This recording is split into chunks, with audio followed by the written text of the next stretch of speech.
kalian dapat melihat materinya sebagai berikut.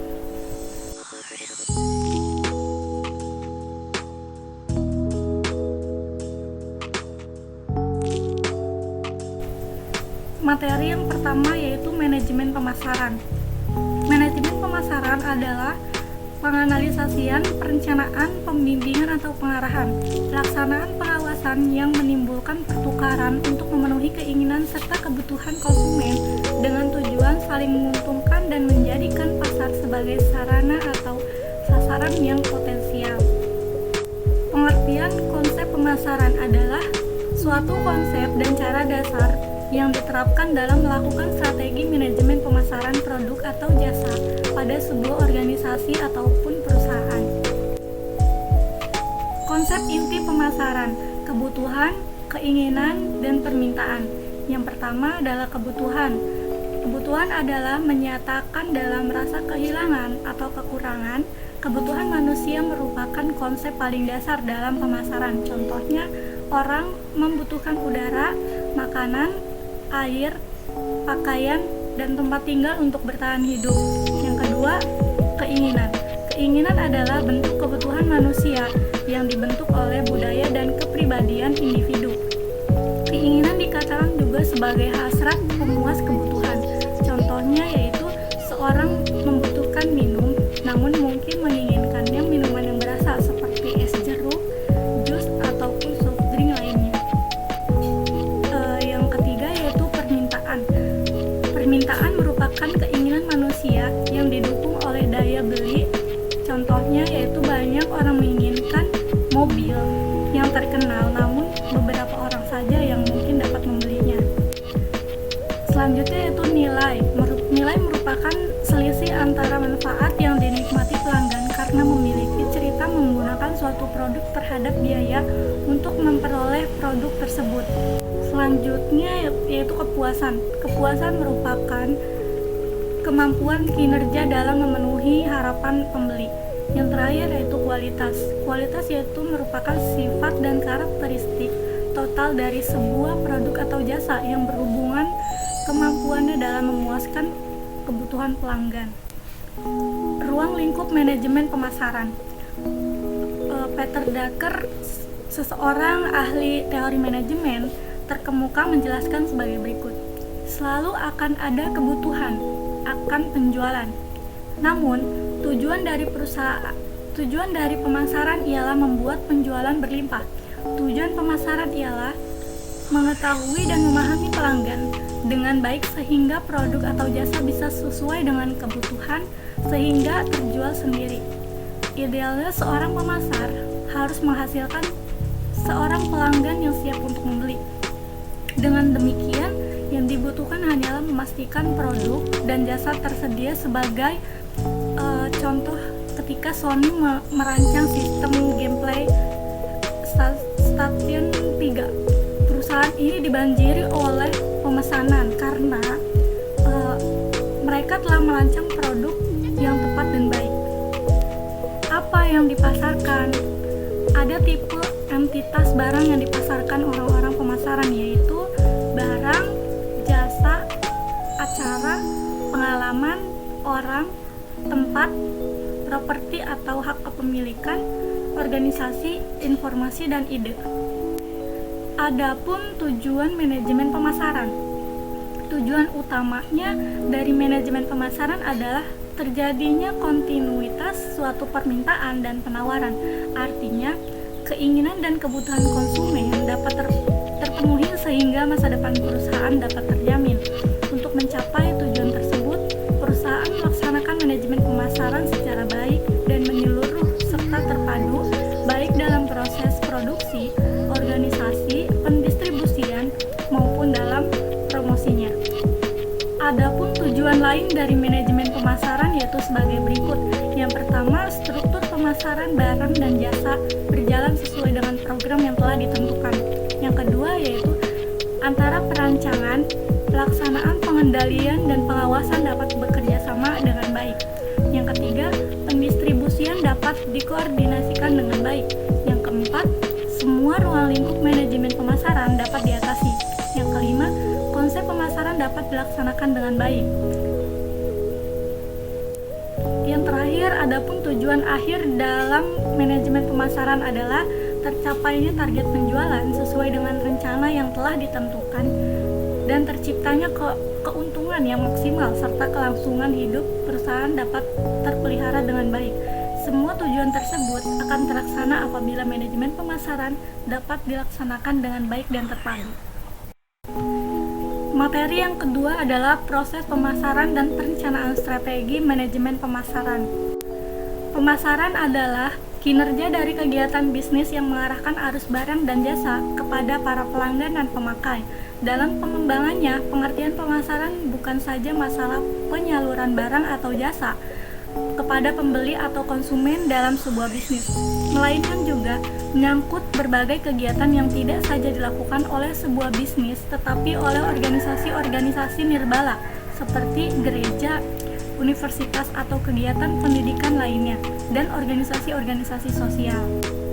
Manajemen pemasaran menurut Kotler dan Keller tahun 2012 adalah seni dan ilmu memilih pasar sasaran dan meraih, mempertahankan, juga menumbuhkan konsumen dengan menciptakan, menghantarkan, dan mengomunikasikan dari nilai pelanggan yang unggul. Adapun perencanaan pasar, yang pertama penelitian pasar. Pentingnya penelitian pasar dalam proses pemasaran. Penelitian pasar adalah langkah kritis dalam proses pemasaran karena memberikan wawasan mendalam tentang kebutuhan dan preferensi pelanggan. Dengan memahami pasar, perusahaan dapat merancang produk dan layanan yang sesuai dengan permintaan, menentukan harga yang kooperatif, merencanakan strategi promosi yang efektif, dan memilih saluran distribusi yang tepat. Penelitian pasar juga dapat membantu perusahaan mengidentifikasikan peluang dan ancaman di pasar,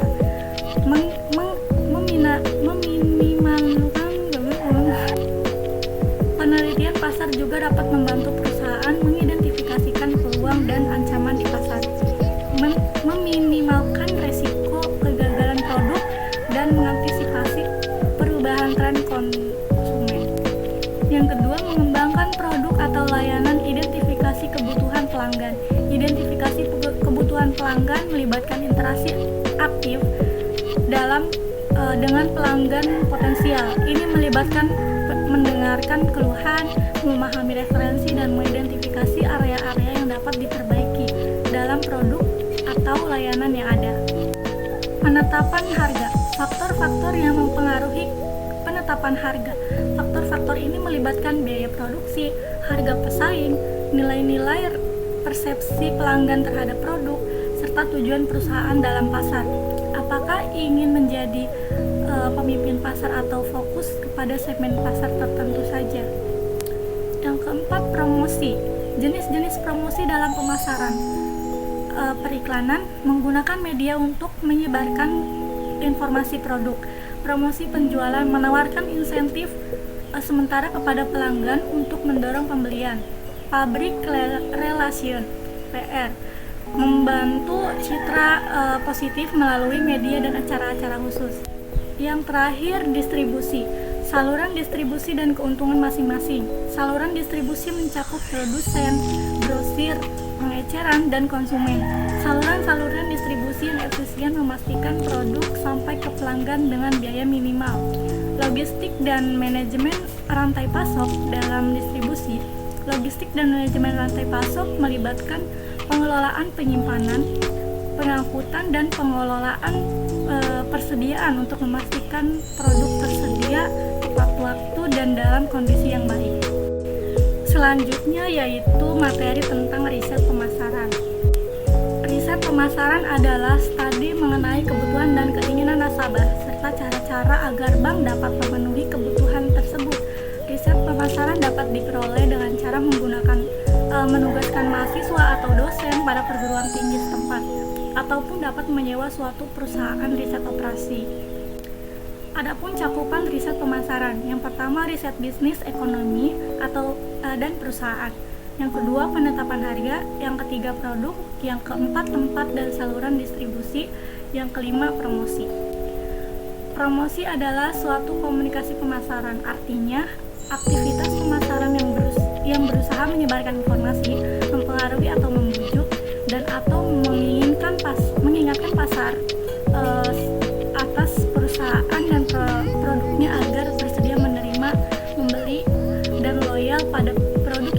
dihasilkan perusahaan yang bersangkutan. Proses riset pemasaran terdiri dari 4 langkah. Yang pertama, proses riset pemasaran terdiri dari 4 langkah: merumuskan masalah dan sasaran riset, mengembangkan rencana riset, mengimplementasikan rencana riset, dan menginterpretasikan serta melaporkan hasil temuan. Sistem informasi pemasaran adalah sistem informasi yang menyediakan informasi yang diterapkan dalam pemasaran. Sistem ini mendukung pengambilan keputusan yang berkaitan dengan bauran pemasaran yang mencakup 5P, yaitu produk, place, promotion, price, dan people. Ruang lingkup sistem operasi informasi pemasaran yang rutin atau secara berkala, dan informasi pemasaran yang penyampaiannya atau penerimaannya sewaktu-waktu. Proses sistem informasi pemasaran terdiri dari 4 komponen, yaitu sistem laporan intern, sistem riset pemasaran, sistem cekatan atau daya pemikir pemasar, dan sistem analisa pemasaran, proses manajemen sumber daya manusia. Materi selanjutnya yaitu tentang lingkungan pemasaran. Pemasaran yaitu memuaskan kebutuhan pelanggan, artinya pemasaran memahami kebutuhan pelanggan, mengembangkan produk dan jasa yang menyediakan nilai yang unggul bagi pelanggan, menetapkan harga, distribusikan, dan mempromosikan produk dan jasa secara efektif. Produk dan jasa itu akan mudah dijual. Menurut guru manajemen Peter Drucker, tujuan pemasaran adalah membuat penjualan tidak diperlukan lagi. Penjualan dan iklan hanyalah bagian dari bauran pemasaran atau marketing mix. Yang lebih besar, seperangkatnya sarana pemasaran yang bekerja sama dengan memuaskan kebutuhan pelanggan dan menciptakan hubungan dengan pelanggan. Jadi, pemasaran adalah proses sosial dan manajerial di mana pribadi atau organisasi memperoleh apa yang mereka butuhkan dan inginkan melalui penciptanya dan pertukaran nilai dengan pelanggan yang menguntungkan. Serta manajerial harus mampu mengembangkan nilai pelanggan yang inovatif dan kerangka kerja hubungan dengan pelanggan yang mencakup esensi pemasaran. Ada 5 nilai utama bagi pemasaran. Yang pertama, menciptakan nilai bagi pelanggan untuk menangkap nilai dan pelanggan sebagai imbalannya, karena harus menarik pelanggan sasaran dengan promosi nilai yang kuat. Yang kedua, yaitu membangun dan mengukur merek yang kuat dan menciptakan nilai. Merek yang diapresiasikan dengan baik dan ekuitas merek yang kuat memberi dasar bagi upaya membangun nilai pelanggan dan hubungan pelanggan yang menguntungkan. Mengatur pengembalian pemasaran untuk menangkap kembali nilai pelanggan, manajer pemasaran harus mampu mengukur dan mengatur pengembalian investasi pemasaran mereka, menggunakan teknologi pemasaran yang baru, dan yang terakhir, pemasaran dalam cara bertanggung jawab secara sosial dan di seluruh dunia. Lingkungan mikro pemasaran, yaitu perusahaan, pemasok atau supplier, para perantara pemasaran, para pesaing, para pelanggan, dan mahasiswa rakyat. Lingkungan makro pemasaran ada 6, yaitu sebagai berikut. Yang pertama, lingkungan produk. Fakta lingkungan pertama yang menarik bagi para pemasar adalah kependudukan, karena orang banyaklah yang membentuk pasar. Yang kedua adalah lingkungan ekonomi. Daya beli yang tersedia dalam ekonomi tergantung pada penghasilan, harga tabungan, utang, dan ketersediaan kredit saat ini. Yang ketiga yaitu lingkungan sosial budaya. Masyarakat membentuk kepercayaan, nilai, dan norma yang menggambarkan sebagai besar selera dan preferensian konsumen. Yang keempat yaitu lingkungan alam atau fisik. Kerusakan lingkungan alam menjadi masalah global yang utama. Yang terakhir, yang kelima, lingkungan teknologi. Salah satu kekuatan paling dramatis yang membentuk kehidupan manusia adalah teknologi. Selama bertahun-tahun, teknologi telah menghasilkan keajaiban seperti penelitian bedah jantung terbuka, pil KB, secara cerita mengerikan seperti bom hidrogen, gas syaraf, dan senapan submersif. Yang terakhir adalah lingkungan politik hukum. Lingkungan politik dan hukum terdiri badan hukum dan badan pemerintah dan kelompok LSM yang mempengaruhi dan membatasi berbagai organisasi dan perorangan. Materi selanjutnya yaitu tentang pasar konsumen dan perilaku pembelian. Pengertian pasar konsumen. Pasar konsumen adalah pasar yang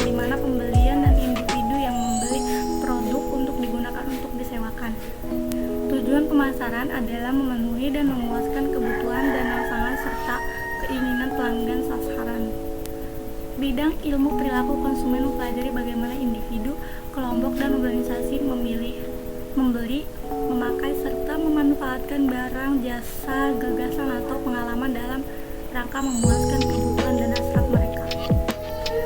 Model perilaku konsumen. Perilaku konsumen adalah studi tentang bagaimana individu, kelompok, dan organisasi memilih, membeli, menggunakan, dan bagaimana barang, jasa, ide, atau pengalaman untuk memuaskan kebutuhan dan mereka inginkan. Mulai memasuki kesadaran pembeli, karakteristik pemilih, dan proses pengambilan keputusan menimbulkan keputusan pembeli tertentu. Faktor perilaku pembeli. Faktor budaya.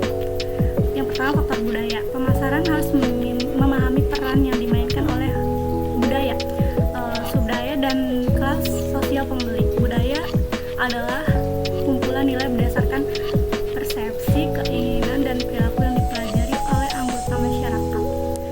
Yang kedua yaitu faktor sosial. Contohnya seperti kelompok kecil, keluarga, serta peran dan suatu sosial konsumen. Kelompok adalah 2 atau lebih orang yang berinteraksi dengan mencapai tujuan pribadi atau tujuan bersama. Yang ketiga yaitu faktor pribadi, usia dan tahap siklus pembeli, pekerjaan, situasi organisasi, ekonomi, gaya hidup, serta kepribadian dan konsep diri. Usia dan tahap siklus hidup.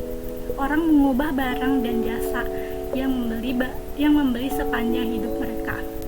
Yang terakhir, faktor psikologis, motivasi, persepsi, pembelajaran, serta keyakinan dan sikap.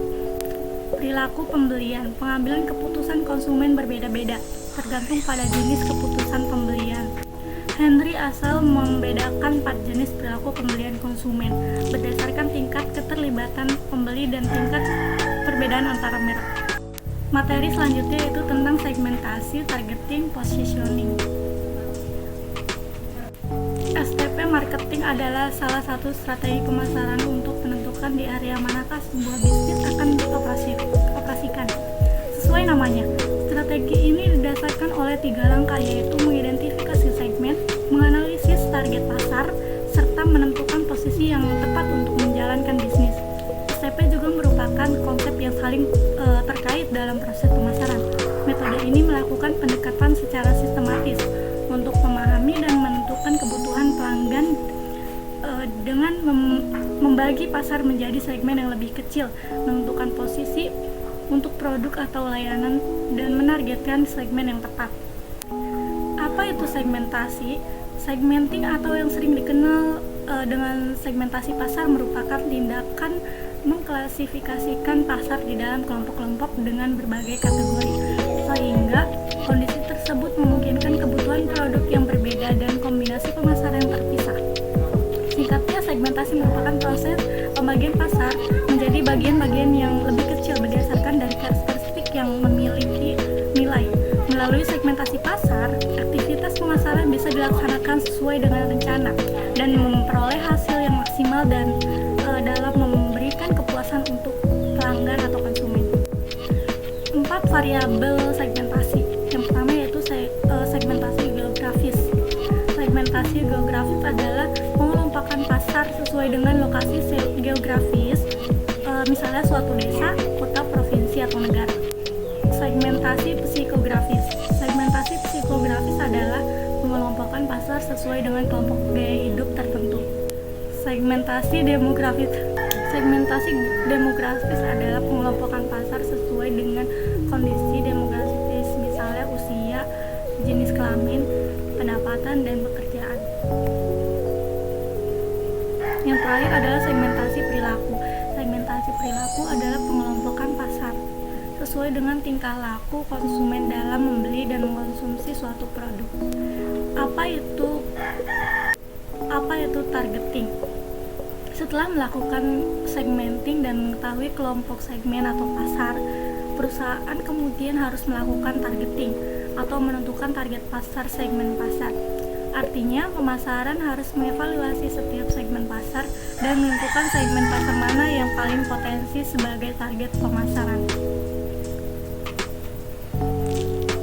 Menurut Philip Kotler dan Gary Armstrong dalam buku dasar pemasaran tahun 1994, dalam mengevaluasi segmen-segmen pasar yang berbeda, perusahaan harus menelaah ukuran dari pertumbuhan segmen, kemenarikan struktural segmen, termasuk keberadaan pesaing, serta kesesuaian sasaran dan sumber daya perusahaan. Apa itu positioning? Setelah menentukan target pasar, segmen merupakan kemudian perusahaan bisa mulai berinteraksi dengan konsumen dengan cara positioning ke dalam segmen pasar. Menurut Renal Kasali dalam buku berjudul Membidik Pasar Indonesia, Segmenting, Targeting, Positioning tahun 2007. Positioning adalah strategi komunikasi untuk memenuhi jendela otak konsumen agar brand mengandung arti tertentu dan mencerminkan keunggulan terhadap produk serta merek dalam bentuk hubungan asosiatif. Positioning diperlukan sesuai dengan segmen pasar yang dipilih pada targeting. Representasi produk dalam positioning ini dilakukan sesuai dengan kebutuhan dan atau karakteristik segmen pasar, sehingga calon konsumen dalam segmen pasar tersebut merasa terkait dengan produk perusahaan atau merasa produk tersebut sesuai dengan kebutuhannya. Sekian dari saya, kurang lebihnya mohon maaf. Assalamualaikum warahmatullahi wabarakatuh. Aja.